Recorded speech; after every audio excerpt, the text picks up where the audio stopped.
메시아로 약속된 예수께서 이 땅에 구원자로 그리스도로 오셨습니다. 예수님이 33년의 생애를 살기 전 공생애 시작할 때, 아니 12명의 제자를 따로 불러 세우기 전에 예수님은 이미 그를 따르는 많은 무리가 예수님 곁에 있었다고 복음서에는 증거합니다.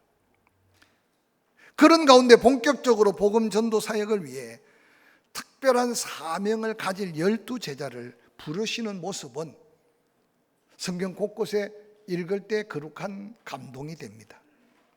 예수 그리스도께서 산에 오르셔서 이처럼 12명의 제자를 부르실 그때 놀랍게도 그들 중에 끝까지 그 믿음을 지켜 초대교회 시절에는 그들을 가르쳐 사도라고 부르면서 그들의 영광스러운 이름을 기억하게 되었습니다. 예수 그리스도께서 특별히 그 12를 따로 불러 세우신 이유를 마가복음 3장 14절 15절에 친히 이렇게 말씀하셨습니다. 이에 12를 세우셨으니 이는 자기와 함께 있게 하시고 또 보내사 전도도 하며 귀신을 내쫓는 권능도 가지게 하려 하심이러라 라고 성경에 분명히 기록해 줍니다. 예수 그리스도께서 산에 함께 오른 많은 사람 중에 12명을 지명하여 부르시는 모습은 우리가 부름받은 옛 놀라운 구원의 은혜와 견질 수 있음을 기억해 가면서 예수 만나기 전에 나의 모습, 거룩한 부르심을 받은 그때, 또한 숱한 은혜 속에 세월을 지내면서 지금 믿음을 지켜온 여러분의 삶의 흔적들이 12제자들의 걸음걸음에서 발견되어지면서 감격할 건 감격, 감사할 건 감사하고, 또 아직도 부족하고 온전치 못한 부분들은 그 발걸음을 좀 배워가면서 주님 앞에 당당히 설 수 있는 믿음의 사명자들로 자리매김할 수 있기를 주의 이름으로 간절히 축원합니다. 산에 함께 오른 12제자를 불렀던 이름들을 성경은 이렇게 소개합니다. 먼저 시몬, 어부 출신 요한의 아들, 안드레와 형제지간이었죠. 예수 그리스도께서 그를 직접 만나 내 이름이 시몬이지만 아람어로 게바라고 할 것이다. 바로 그 게바라는 아람의 이름은 헬라어로 페트로스, 베드로라고 이름 지어준 시몬입니다. 야고보가 부름을 받습니다. 야고보는 세베대의 아들로서 그 역시 갈릴리 출신 어부입니다.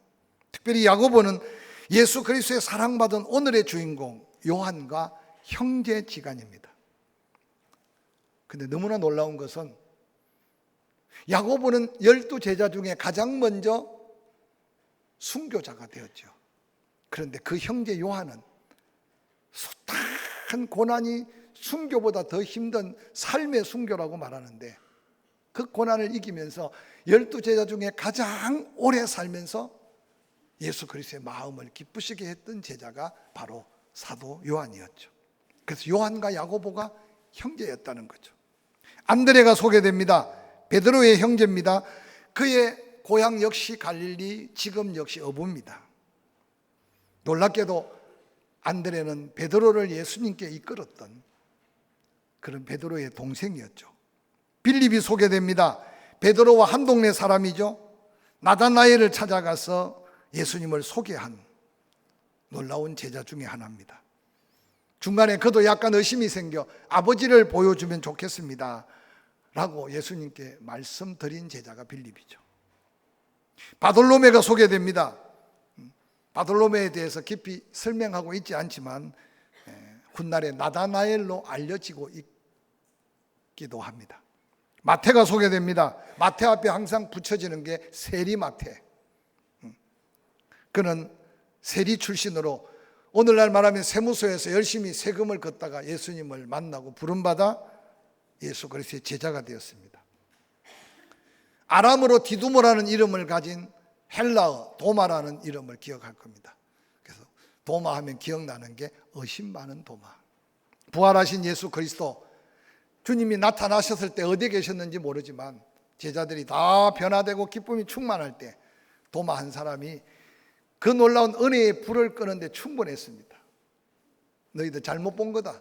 예수님의 손에 못자국을 직접 손가락 넣어봤냐? 허리에 창자국에 직접 손가락 넣어서 확인해 봤냐? 그러고는 큰 소리 쳤던 도마.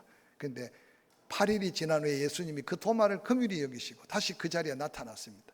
그러고 도마야, 와서 내 못자국에 손을 넣어보고 내 창자국에 네 손가락을 넣어봐라.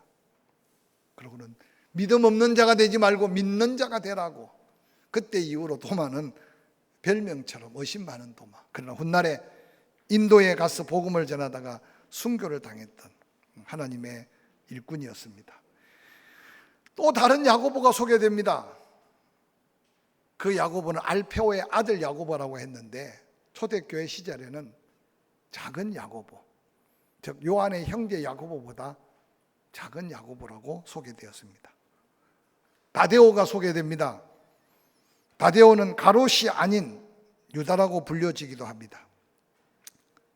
가나안인 시몬인의 말로 나와 있는데 가나안인이라고 불려지기도 합니다. 헤롯 당원으로 있다가 예수 그리스도의 제자가 된 사람입니다. 마지막, 그 당시에 수없이 많고 많은 좋은 이름 유다. 그런데 유다의 이름을 소개할 때마다 가롯의 동네 유다, 가롯 유다라고 말하죠. 예수님을 팔자로 소개되고 예수님을 판자로 소개되는 12제자입니다. 이 12제자 중에 오늘의 주인공 사도 요한을 좀 소개하면서 요한의 삶의 변화, 그가 만난 예수, 그가 전하는 복음의 놀라운 증거들이 우리가 만난 예수, 우리에게 주어진 사명을 좀 깨달아가면서 살아온 것도 은혜지만 남은 생에 더 하나님의 영광된 삶을 도전하는 자랑스러운 포항침례교회 지체들이 되기를 주의 이름으로 간절히 축원합니다. 갈릴리 사람 요한, 고기 잡는 세베대의 아들로서 시몬 베드로와 동업자, 그래서 그 요한의 이름은 하나님은 은혜로우시다.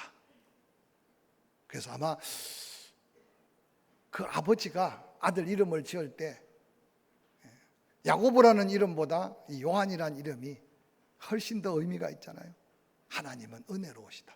아마 아버지가 은혜를 잊고 이 요한을 낳았든지, 아버지가 요한에게 그 하나님의 은혜로 살아서 네가 하나님의 은혜를 베푸는 자가 되라고 그런 어떤 거룩한 마음을 가졌든지, 어떻든 요한의 이름은 너무 좋습니다. 하나님은 은혜로우시다.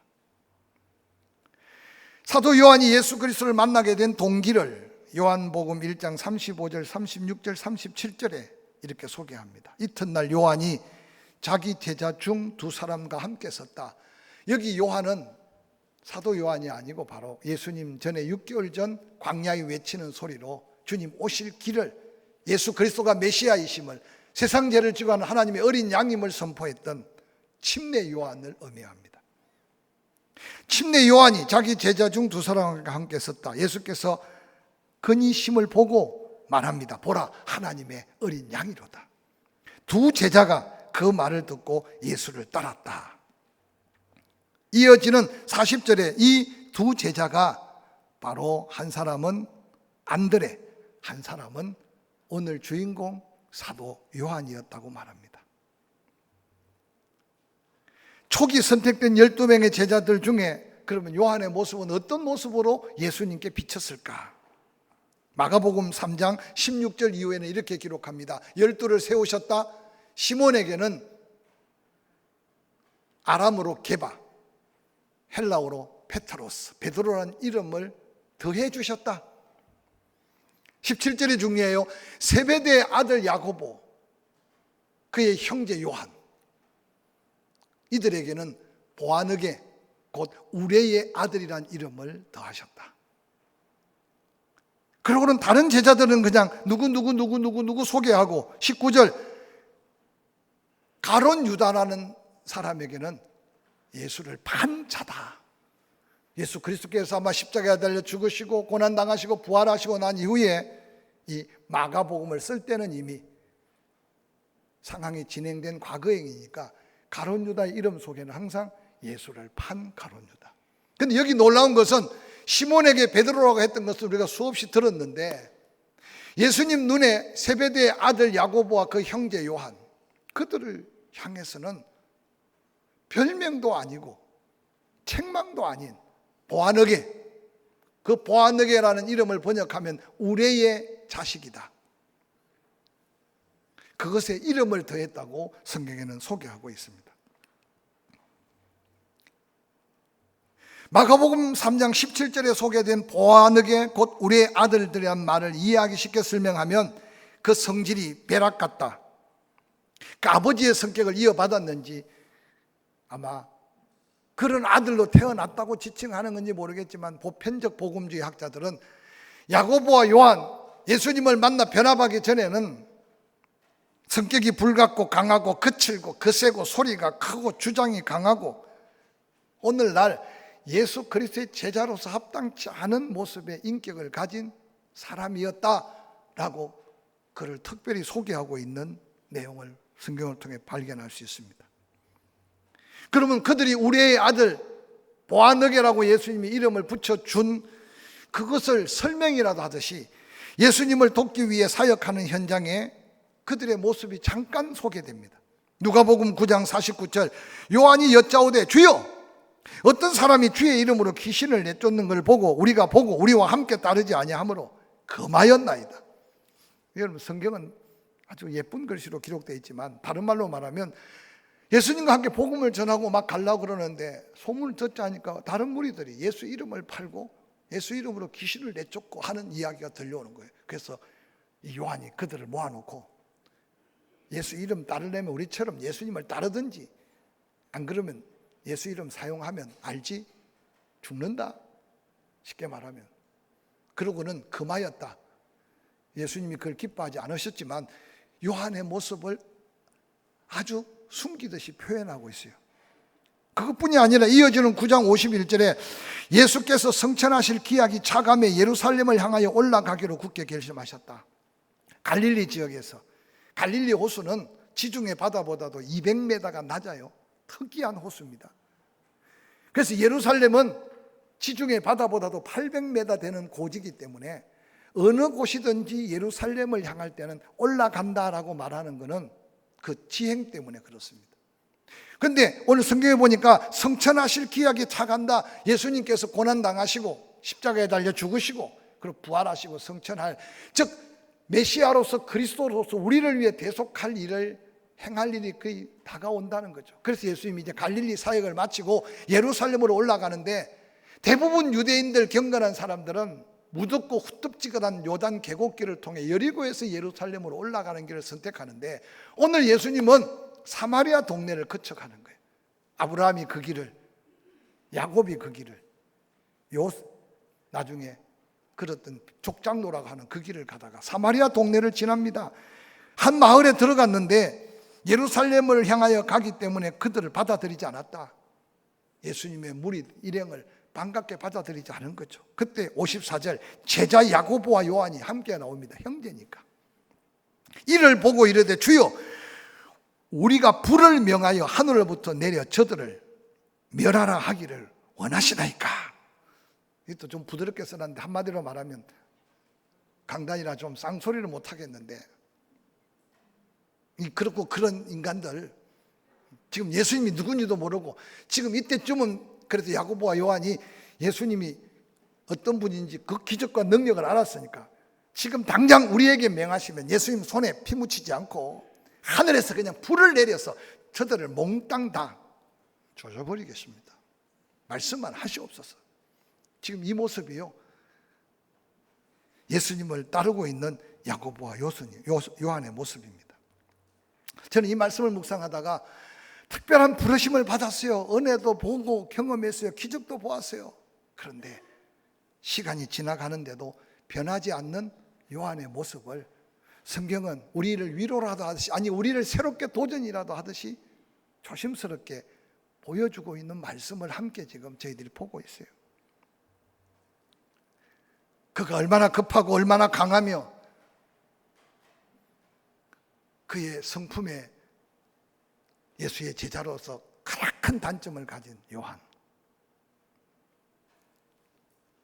그런데 그 요한이 변화를 받아 예수 그리스도께서 체포당하고 고난당하고 십자가를 지실 때 그렇게 큰 소리 치던 베드로도 다른 제자들도 다 예수님을 떠날 때 놀랍게도 요한은 끝까지 겟세마나에서 골고다까지 그 십자가 가까이. 그래서 많은 복음주의 성경학자들이 언제 어떻게 요한이 그렇게 변화됐을까? 우리의 아들, 그 강팍한 성격, 그 급한 성격, 그 목소리 큰 성격. 여러분 아마 그런 사람 이 설교할 때 기억이 날 거예요. 일단 목소리부터 큰 사람이 있어 무조건. 저도 늘 설교하면서 크게 하다가 작게 하려니까 참 어려워요. 또 성격이 특이하게 급한 분이 있어요. 그런데 놀랍게도 요한이 우리의 아들에서 그가 입만 벌리면 사랑. 그의 삶 전체가 그가 경험한 그 사랑을 전하다가 마지막 제자들 중에 가장 오래 살면서 그 사랑을 이루었던 변화가 어디서 왔을까? 천국 가서 물어보면 확신하겠지만 사도 요한이 쓴 여러 가지 메시지들을 종합해 볼 때 아마 사도 요한이 가장 감동받은 게 새 계명을 너희에게 준다.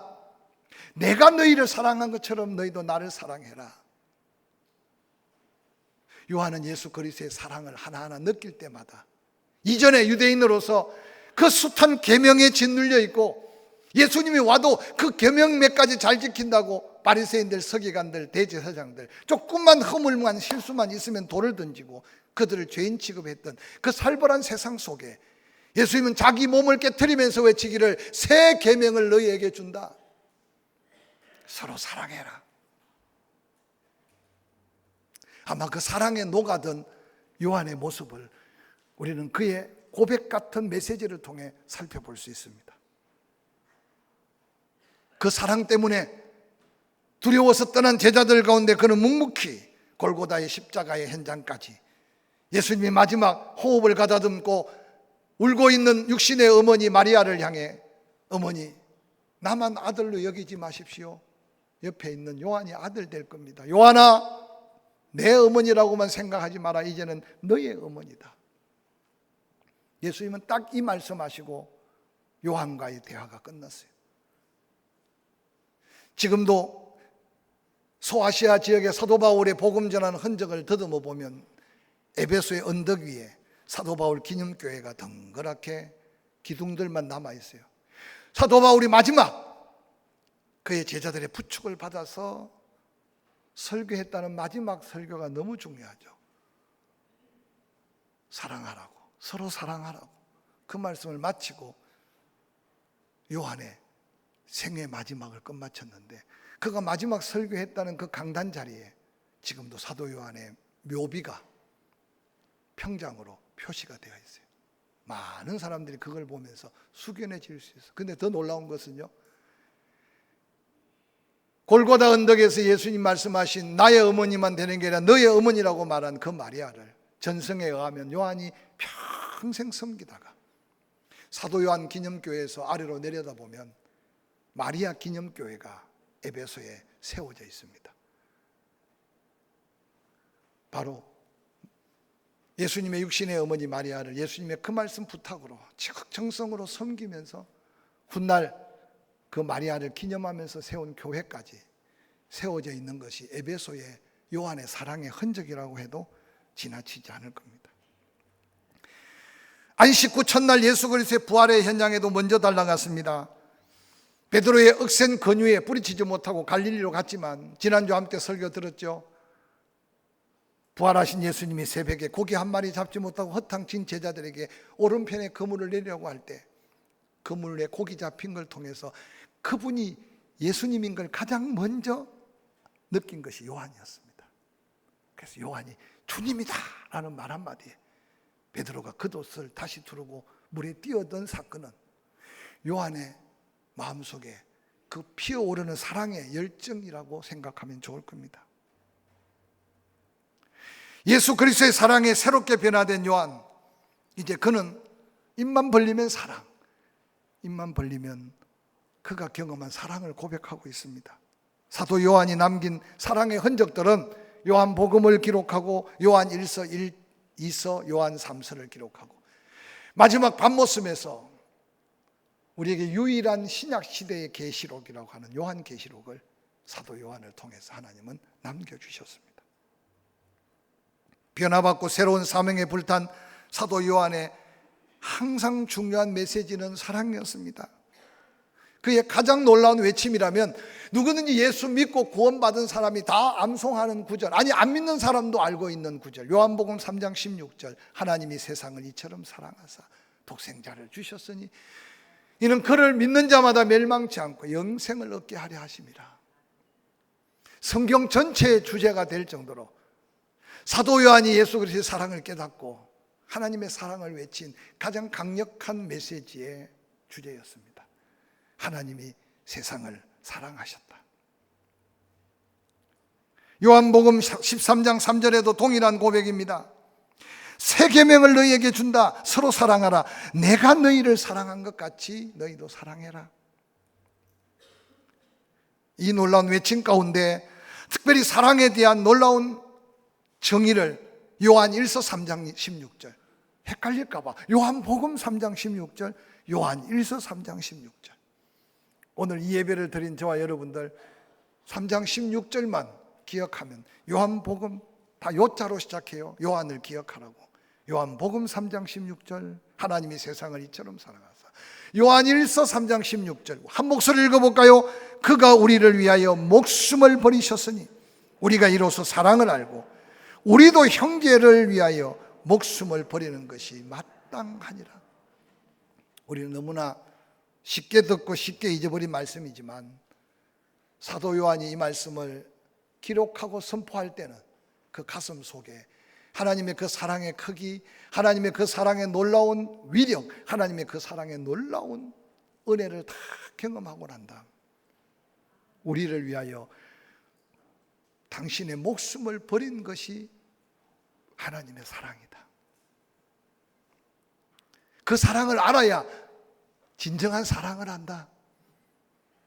그 진정한 사랑을 안다면 사랑할 대상을 위해 목숨까지 아끼지 않는 사랑의 사도가 될 수 있다고 외치는 사도 요한의 외침이 저와 여러분에게 거룩한 도전, 축복이 될 수 있기를 주의 이름으로 간절히 축원합니다. 특별히 요한 1서 4장에는 그 아름다운 사랑을 한 편의 서사시같이 그 아름다운 사랑을, 아름다운 작품을 만들듯이 사랑의 아름다운 고백을 남기고 있습니다. 이 내용 속에 한마디로 말하면 하나님은 사랑이라고 정의합니다. 사랑하는 자들아, 우리가 서로 사랑하자. 사랑은 하나님께 속한 것이니 사랑하는 자마다 하나님께로부터 나서 하나님을 알고 사랑하지 아니하는 자는 하나님을 알지 못하나니 이는 하나님은 사랑이심이라. 사랑은 여기 있으니 하나님이 우리에게 이렇게 나타난 바 되었다. 하나님이 자기의 독생자를 세상에 보내심은 그로 말미암아 우리를 살리려 하심이라. 사랑이 여기 있으니 우리가 하나님을 사랑한 것이 아니고 하나님이 우리를 사랑하사 우리 죄를 속하기 위해 화목제물로 그 아들을 보내주셨습니다. 사랑하는 자들아, 하나님이 이같이 우리를 사랑하셨은즉 우리도 서로 사랑하는 것이 마땅하도다. 어느 때나 하나님을 본 사람이 없어되 만일 우리가 서로 사랑하면 하나님이 우리 안에 거하시고 그의 사랑이 우리 안에 온전히 이루어지느니라. 그 사랑을 더 깨닫게 하려고 그의 성령을 우리에게 주심으로 우리가 그 성령 안에 거하고 성령이 또한 우리 안에 거하시는 줄 알게 된다. 아버지가 아들을 세상의 구주로 보내신 것을 우리가 보았고 또한 증거한다. 누구든지 예수를 하나님의 아들이라 마음으로 믿고 입으로 시인하면 하나님이 그 안에 거하시고 그도 하나님 안에 거하신다. 할렐루야. 그 짧은 요한 1서 4장에 하나님이 사랑이라는 말을 4장에서 계속 반복합니다. 요한이 외치는 하나님의 사랑을 우리는 얼마나 느끼고 깨닫고 감동, 감격 속에 누리고 그 사랑이 또한 내 안에 얼마나 사랑으로 나타나고 드러나는지 한번 우리 스스로의 삶을 돌아보시길 바랍니다. 사도 요한이 하나님은 사랑이시라고 말하는 것은 이 땅에 사랑이 없다는 말이고 모든 사랑의 근원은 하나님께로부터 시작된다는 이 엄청난 말씀 속에 우리 스스로 노력하고 수고해서 얻을 수 있는 사랑이 아니라 하나님의 그 사랑을 예수 그리스도를 믿음으로 고백할 때 내 안에 임한 그 사랑이 있어야 바로 이 위대한 사랑의 역사를 이룰 수 있음을 기억하시기를 주의 이름으로 간절히 축원합니다. 하나님의 사랑은 어떻게 나타났느냐? 독생자를 세상에 보내주시고 우리를 살리기 위해 그를 죽이심으로. 그래서 로마서 8장 5절에 우리가 아직 죄인 되었을 때 그리스도께서 우리를 대신하여 죽으심이 하나님의 사랑의 확정 증거였다, 그렇게 선포하고 있습니다. 지난 새벽에 용서에 대한 이야기를 나눈 기억이 있습니다. 새벽 예배에 나오신 분들, 유튜브로 들으신 분들, 사랑 없는 용서는 없어요. 용서 없는 사랑도 없어요. 혹시 따라하면 잊어버리지 않으려나요? 사랑 없는 용서는 없고 용서 없는 사랑은 없다. 베드로는 7번 용서하면 최고지요. 그냥 숫자가 아니에요. 인간으로서 한계가 7번이에요. 근데 예수님은 7번씩 70번씩이라도 490번이 아니에요. 무한한 용서를 예수님은 요청하셨어요. 그러면서 한 비유로 1만 달란트 빚진 자, 이 1만 달란트는 어떤 금액의 숫자가 중요한 게 아니에요. 어떤 노력을 다해도 어떤 힘을 다해도 모을 수 없고 갚을 수 없는 금액. 즉 오늘 1만 달란트 빚진 자는 용서받을 수 없는 대상이었어요. 그런데 비유된 임금 하나님은 그를 용서했어요.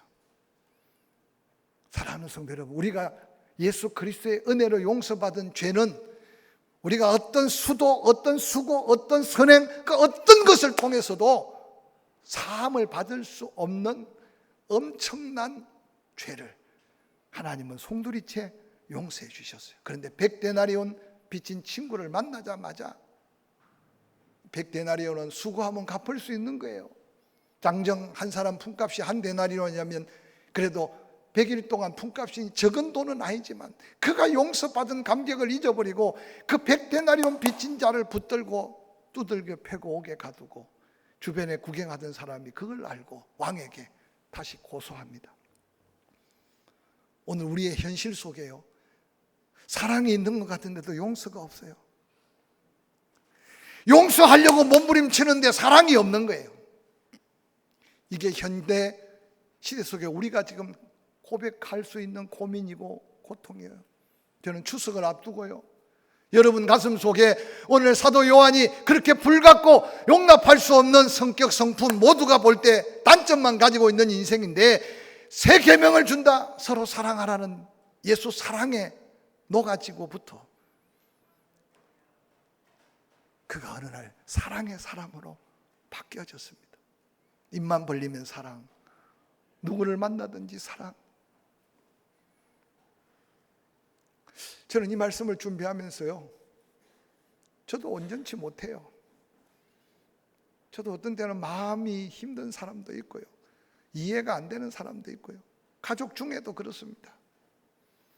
젊을 때는요 따져보기도 하고 젊을 때는 가서 소리쳐 보기도 했어요. 근데 세월이 지나면 지날수록 제게 준 은혜는 아직도 모자란 사랑을 채워야 하지만 사랑밖에 없어요.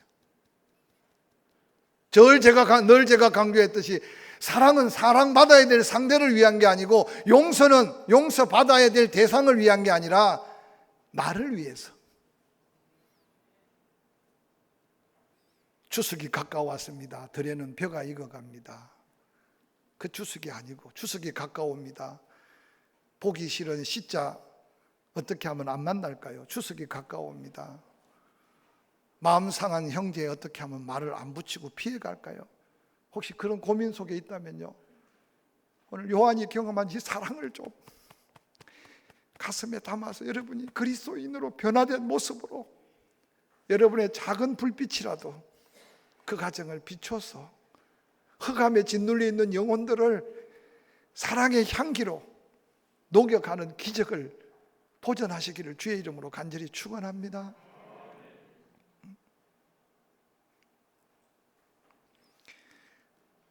사도 요한은 십자가를 바라볼 때마다 그 큰 사랑을 가슴에 채우기 시작했어요.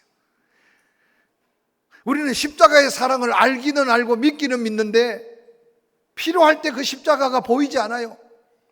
실수가 보이고 허물이 보이고 잘못이 보이고 그걸 따지다가 서로 상처 주고 상처받고 그걸 따지다가 이해관계가 깨어져서 마음이 상하고 그래서 어느 날 나 혼자야. 요한일서 4장 12절 어느 때나 하나님을 본 사람이 없었다. 만일 우리가 사랑하면 하나님이 우리 안에 거하고 그의 사랑이 우리 안에 온전히 이루어진다. 그의 성령을 우리에게 주신다. 그 안에 거하고 성령이 우리 안에 거한다.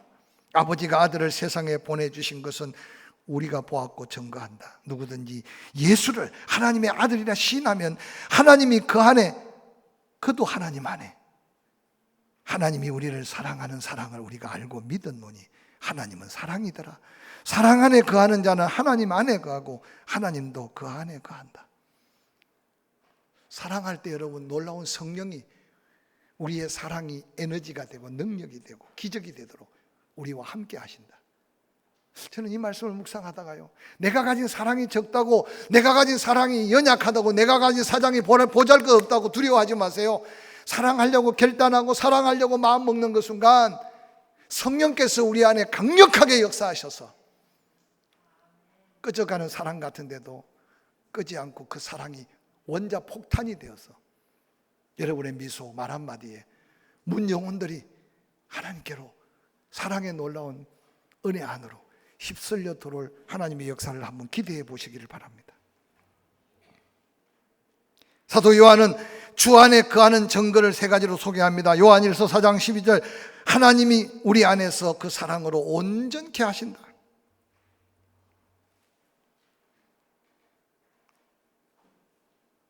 또한 하나님이 우리와 늘 함께 거하는 삶을 살게 하신다. 말씀을 마무리하려고 합니다. 사랑의 크기가 용서의 기적을 일으키고 용서를 통해 내 안에 있는 사랑이 확정되어져서 우리의 아들 보아느게가 입만 열면 사랑, 그의 삶이 사랑으로 아름다운 열매 맺어 그가 죽었지만 그의 말씀은 수없는 영혼들을 다시 일깨워 주시는 이 사랑의 역사를 도전하는 한 주간 저와 여러분이 되기를 주의 이름으로 간절히 축원합니다.